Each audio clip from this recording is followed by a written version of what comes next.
Saturday dinner with Kismet the Feral Grandma. These are masquerading as chicken fried steaks. They're still beef cutlets, and they have been dipped in egg, but then they were dipped in crumbled pork rinds I ran through the food processor. And over here I'm making the gravy to go with them. It is, again, almost plain cream. There's salt and pepper in it, and that little bit of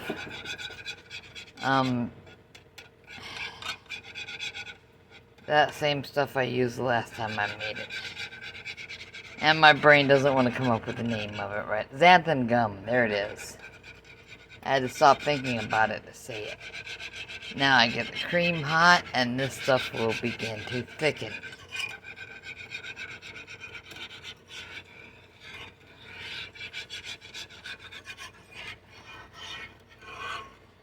Those were seasoned with salt, pepper, little onion powder, little garlic powder, and a tiny bit of Lawry's, I think.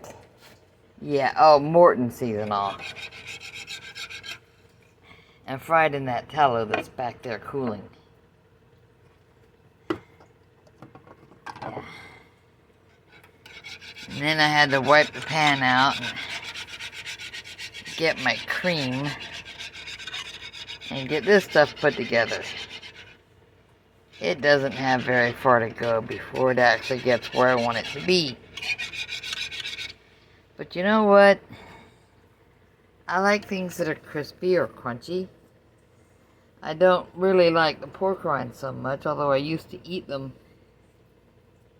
And still do occasionally, because a crispy snack, especially light and crispy, that's not going to throw my metabolism out of whack, is welcome.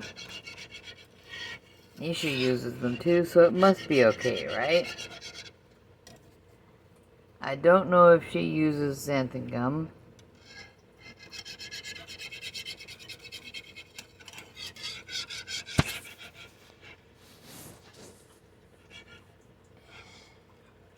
And I don't care. I use it because having a nice creamy sauce occasionally can improve how much I'm enjoying a meal.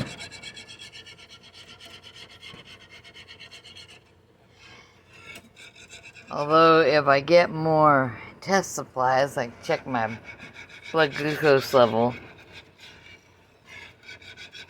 after a meal, I might find out maybe I shouldn't be using it. But at the moment, it's Saturday dinner, and I'm not too worried about it.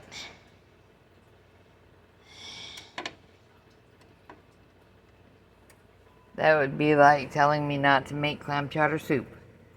I like clam chowder, and it's really easy to leave the potatoes out of it. Seriously.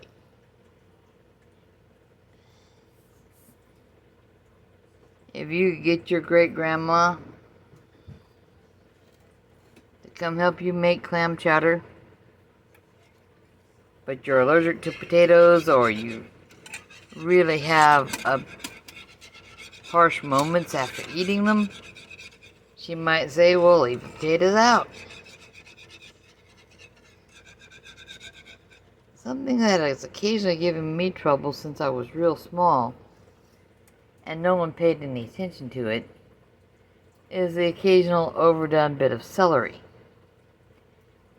I don't know if that's just a matter of celery being one of those things that's really close in relationship to the fennel and coriander, aka cilantro, that I need to be not eating.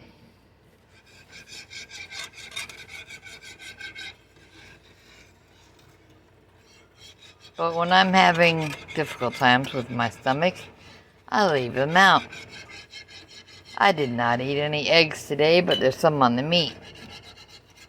Because what do? You dip them in egg to make the crumbs stick. Okay, I'm seeing little bubbles. You can see them too. Now, that's all whisked together, so I'm going to turn the heat off.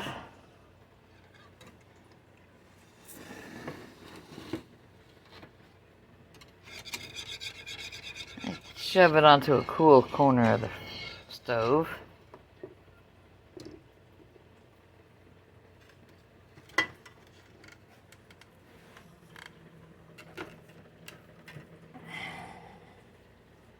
Okay. I'm gonna bring this amount here. I had to move the plate. Now I've used the food processor, some bowls, some other things. Other people's dishes are still in the sink. And today, I'm not going to care. I have been scolded for not doing things exactly the way they do them.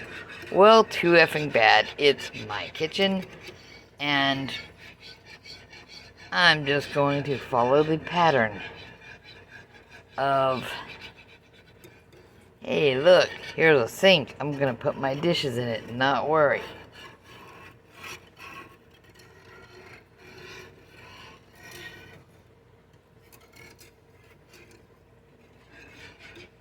It ranks right up there with, gee, that's a genius moment.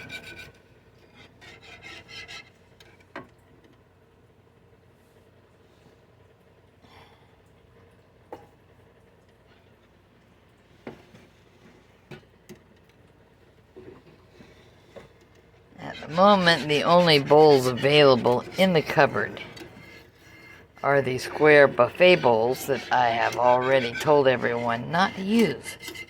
If there is a party, or if I ever get rid of them all and I can have my own parties again, that's what they're for. You put your olives, your pickles, maybe sauerkraut or some other kind of thing. Some people like chow chow. I'm not even 100% sure what that is. But you put things in them. You could do sweet pickles, dill pickles, and olives. I don't care.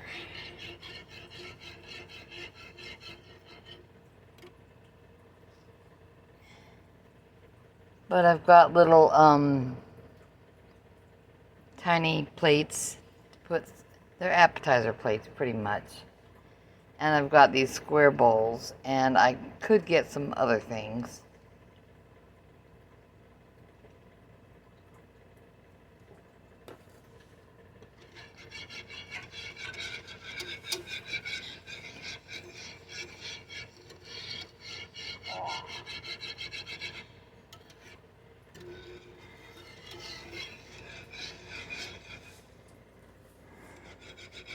It's kind of a big pan, so holding my phone a little bit close, and I back it up and it still doesn't show everything, but that's okay. I just want to kind of keep it moving as it cools.